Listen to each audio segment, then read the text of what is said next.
Hey, what's going on, everyone? Todd Castelline here.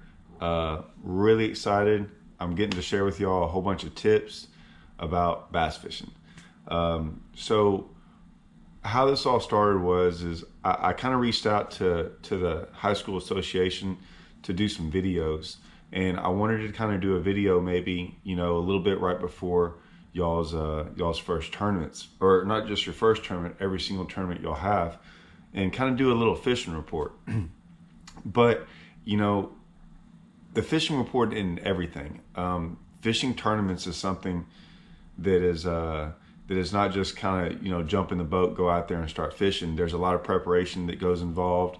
There's a lot of things that I think you need to know, and it would have been really nice for me in high school to have gotten some some feedback or some things to prepare for, because some things happen out there in the water that we're not always used to.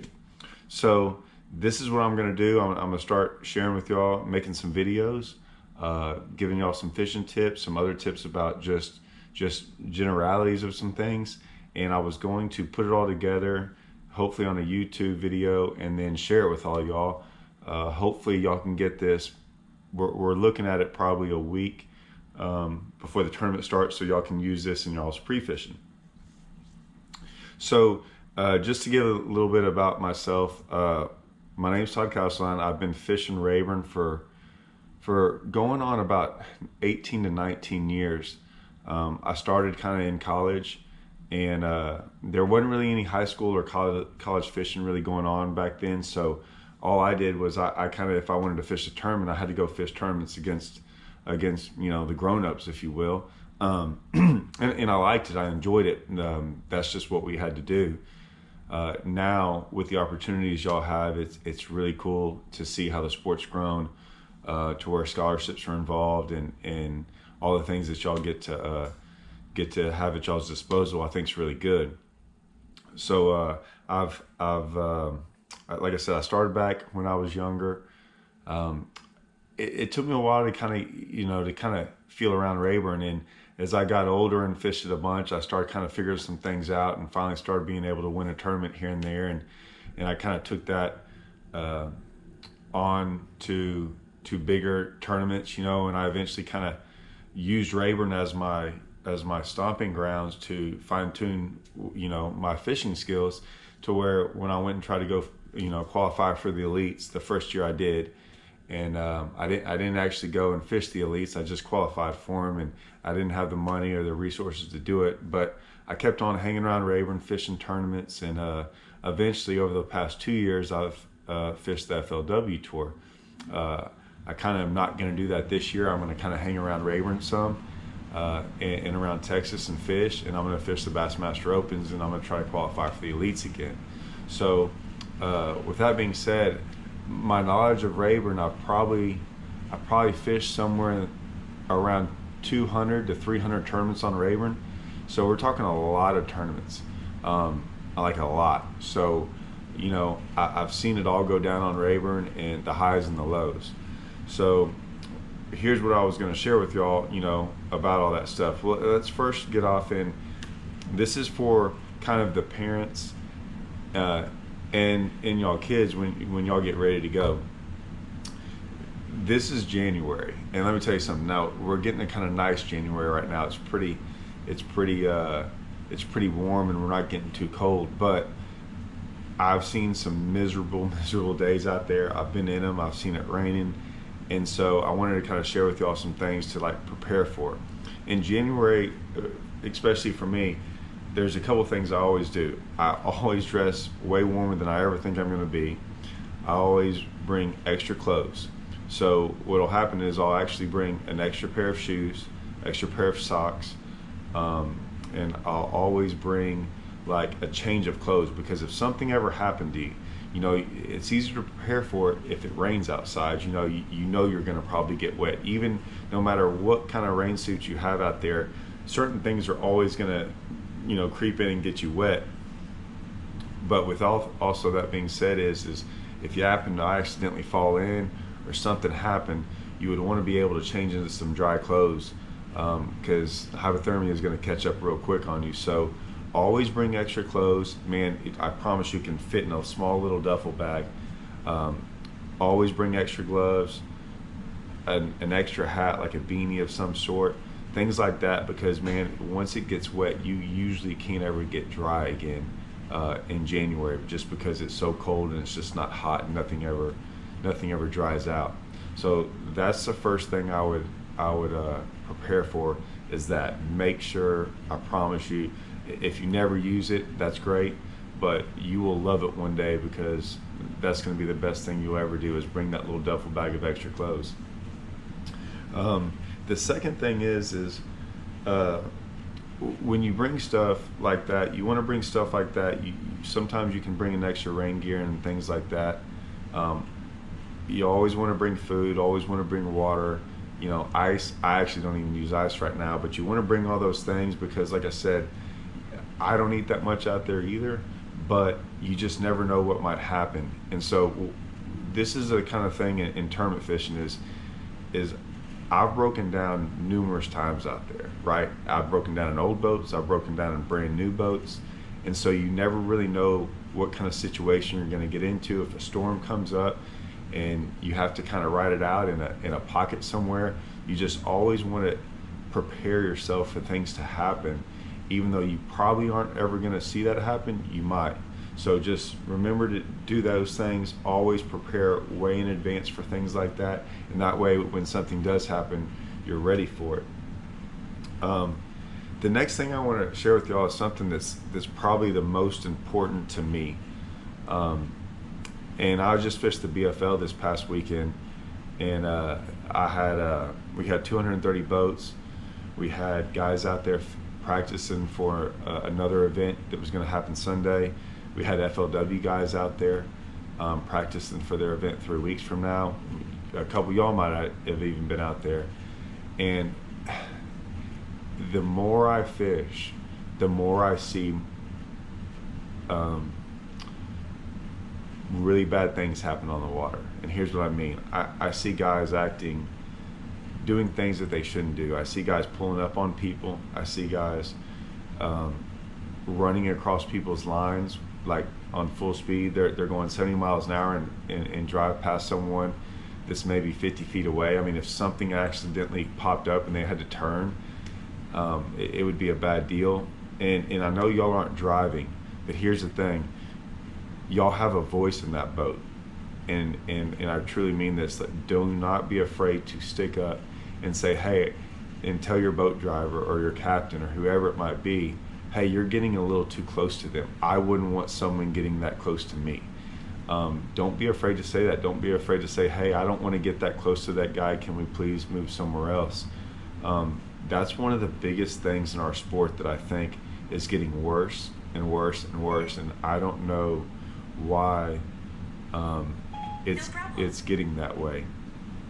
And it's a hard thing. It's a hard thing to understand, and I don't expect everyone to understand it fully. But when it happens to you, you'll realize it. And so that's one of the biggest things. Like I said, ethics on the water is probably the hardest thing to teach. And let me be honest with you, it's hard when you're young. I will say that it's very hard when you're young. It's very hard when you're young to stand up to someone who's older than you, and it's very also hard when you're watching older people and pros do bad things in the water. And let me tell you something. I had a lot of guys that were FLW guys do some things on the water that were just flat out wrong. It didn't just happen to me, it happened to other guys, and they were actually practicing for an event, doing wrong things while guys were fishing an event, coming in on people and doing certain things while guys were trying to fish tournaments, and it was just wrong. And I can't believe they set such a bad example, and so many people set a bad example when you got all these other guys doing the right thing. So I mean, it's not just the FLW guys. There's going to be a few bad apples, but you really try hard to look around your surroundings and understand what's going on. And no one really wants to be fishing right next to somebody. I mean, everyone wants their space. So just be aware of that. Really work hard on that. I'll probably touch on this later on in some other videos, but I know it's y'all's, some of y'all, this is y'all's first tournament ever. Some of y'all have been doing this for a couple years, so you kind of understand what I'm talking about. But just really, really try to understand that you really want to be really responsible out there, and really, really mindful of other people on the water. Let's see. That's pretty the two things I really wanted to get into this video. I don't want to make it too long, I wanted to share with y'all probably what to bring and what to do that stuff, because it's so cold outside, and that's really important. And I think ethics on the water is just as important, and those are the two things I wanted to get with y'all about. All right, guys, let's get into the real deal. Let's get into the fishing report. The fishing on Rayburn has been pretty good, pretty bad. It's not as difficult necessarily to catch some fish. It's been really hard for people to catch really big ones, which is not unusual, but it is something to take into account. So you kind of want to look at tournaments, how they're progressing throughout the year, and right now not a lot of people are catching really big ones, so you don't really need that big of a bag to win. So keep that in mind when you're out there fishing. Right now the lake, it's about 2 foot low, maybe 1.5, and it's really warm for this time of the year. It's in the upper 50s, the water temp, and although we're getting a little bit of a cold front coming through in the next couple days, it's gonna kind of be staying pretty steady. Nothing real drastic, none of those 20 and 30 degree days and nights and stuff. So the water temp's gonna, I think, hover around 55 degrees. Now, a lot of times the water temp doesn't have that much to do with what goes on in January. January is a really weird month, and this is the things you need to know about January. Here's probably the biggest key. In January, the fish only bite at certain times of the day, and it's always been like that. Really early in the morning, right off the bat, is the best time for sure, and it doesn't matter if you're shallow or deep. And so I suggest if you've got a spot you want to start on or getting bit on, you go straight to that spot right off the bat in the morning. What happens after that is, once they stop feeding that first little bit in the morning, it starts getting worse. So usually around 8:30 to 11:30 or 12, it's really not that good. And a lot of times it's not that good shallow or deep. And it's not saying you can't catch fish, it slows way down. Then around 12 o'clock, it starts progressively getting better. And so keep that in mind. And I want y'all to keep that in mind, because man, fishing's such a head game, that if you stop getting bit there for a while, don't get discouraged, don't do anything like that. Just remember, hey, keep your confidence up to where it's gonna get better later on in the day. So, you just kind of have to really be mentally prepared for that little 2 to 3 hour window where it's not that good. So keep that in mind. Other things about the lake, there's not a lot of grass in the lake. There is grass, but just not a lot. So the whole north end of the lake really doesn't have grass, and most of the south end doesn't have grass.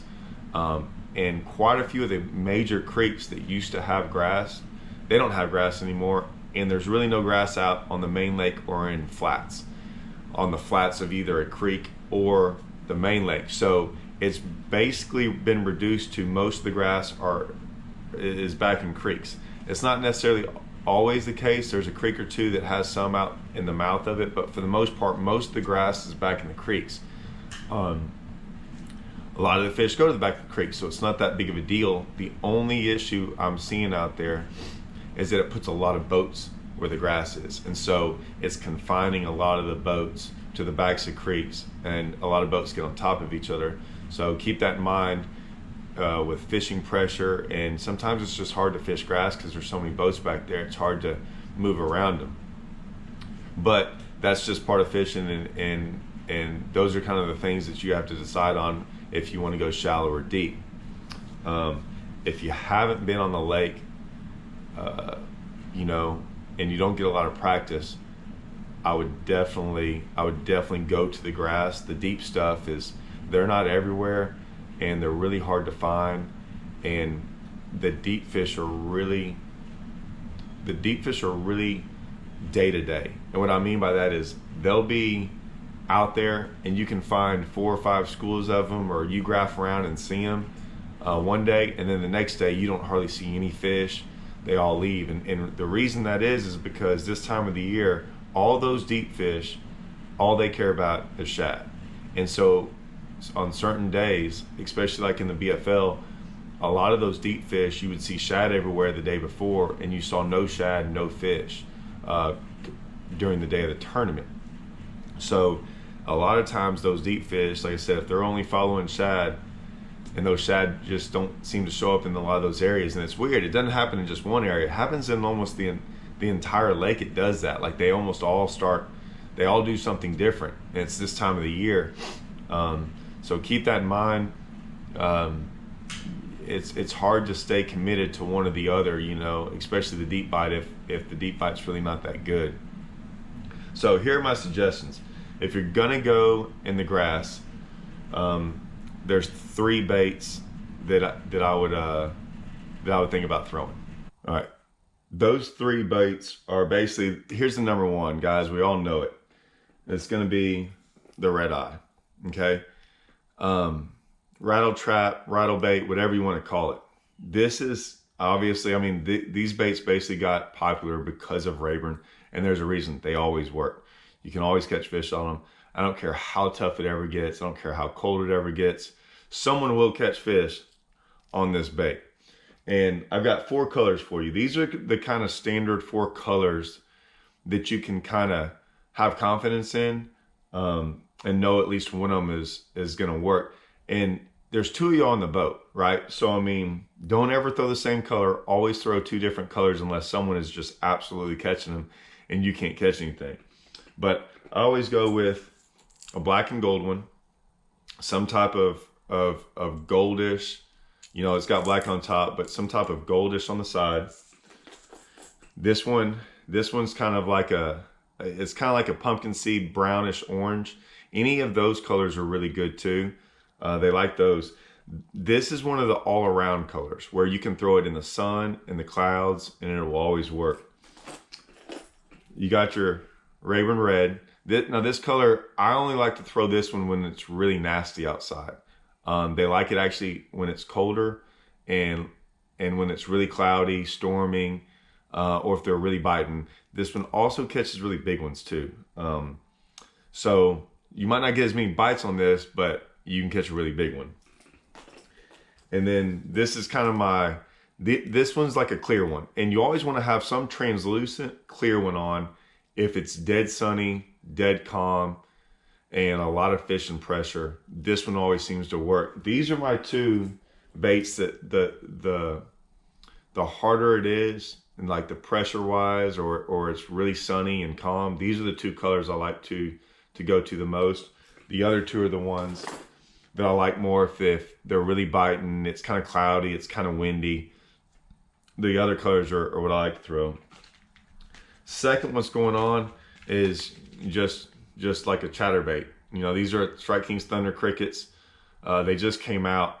And what's cool about baits that just came out, and this is a pretty big tip, fish get used to certain things, right? And so if you get used to hearing a certain vibration, or everyone's throwing a certain bait, they tend to bite it at first and they slowly get off of it. Well, these just came out. They're the latest ones. So, I mean, they got a different little vibration. It's really, really tight, really hard. So I like to throw, like I said, a green one, you know, greenish brown one, you know, pumpkin seed, or just a regular black and blue one. And you can just put a trailer on there. It's kind of your preference on what you want to put on the back of them. I like to throw a little, like a, you know, 3.75, cut it off, a Rage Swimmer, and just match it, whatever you want to. You can put almost anything on the back of it and make it look good. And the last one is like any kind of crankbait. These are a little bit harder to fish in the grass, but you can be rewarded because less people are going to throw them. This is a 1.5. You can go with a 2.5, a 4.0, and it's all basically about how the grass is growing. If it's growing deeper, you can go with a 4.0 and a 2.5. The shallower it is, you can go with the 1.5. I'm not throwing a lot of big baits right now in the grass. They're really not keying on big baits. They're keying on a lot smaller profile baits. So that's why if you notice, I don't have any big 3/4 ounce red eyes or really big crankbaits. I want something pretty small and pretty. And I'm going with a lot of colors that look really good right now. The water's fairly clear, and so I don't really want a whole bunch of crazy bright whites and stuff like that. I'm going real natural colors right now. That's for your grass fishing. For your Carolina rigs and your worming and stuff like that. For the Carolina rigs, I go with 2 baits, right? I go, number 1 is like a game hog, okay? And like I said, you can see I'm going with that green. This is blue crawl. And second, I'm going like with a Strike King lizard. And basically that's it. And like I said, I bring out 2 of them because you want to throw, if there's 2 of y'all and you're both doing it, you want to throw 2 different baits. We've always over the years learned that, I mean, it's amazing. You can be throwing in there and one guy, catch 3 over here and then doesn't get any more bites, and that guy throws a different bait in there and gets 1 more. So you always want to kind of mix it up if at all possible. Throw 2 different baits as long as you're both getting bit, and it usually helps you out a little bit. The last, I talked about some of those deep fish, and a lot of those deep fish are out there really deep. And what I mean by really deep is 25 to 35. And the Carolina rig catches those fish. A jig catches those fish. But really, if you really want to, really catch them, a drop shot works really well out there. It almost catches every single one of them. You can catch them really fast. You can get right on top of them. And this is what I throw. I'll throw a dream shot, and I really just throw this. It's kind of a purplish one. It's really called their brown purple, but that's what I throw. It's a really easy way to catch a lot of fish. You can still catch big ones on it, but if you're just trying to fill out a limit or do something like that, that's a great bait to throw. And that's kind of the setups that I would be doing. Like I said, I'd either be focusing on trying to catch some out of the grass, or going out there deep and just kind of figuring out which one's the best. Try that out if y'all guys get a chance to out there and practice. It's really good in practice to maybe figure out a little bit of the grass fish and a little bit of the deep fish, and that way when the tournament comes, if one of them's not working out for you, or there's too many people up shallow, or it's blowing real hard, especially in January, which a lot of times it does, you're not allowed to go out there deep really, so you have to go up there shallow. So you want to try to figure out 2 different ways to catch them, one deep, one shallow. But those are the baits. Tackle Addict, I know he's been Shane up there has been a great help for y'all. Always has stuff like that. He has all this stuff in stock. So if you don't want to buy anything and wait till y'all get up there, he should have it all. He does a real good job trying to help y'all guys out. And so go see him. He'll have all these baits, these colors. He'll know y'all are going to be coming up there. So go holler at him. And like I said, man, good luck to y'all guys. I think it's going to be, this year's going to be really good. And Rayburn's in really good shape right now. It's at a good level, so we don't have any of these crazy floods like we were having. So it should be a fun event to fish. And like I said, good luck to y'all, and I hope y'all catch them.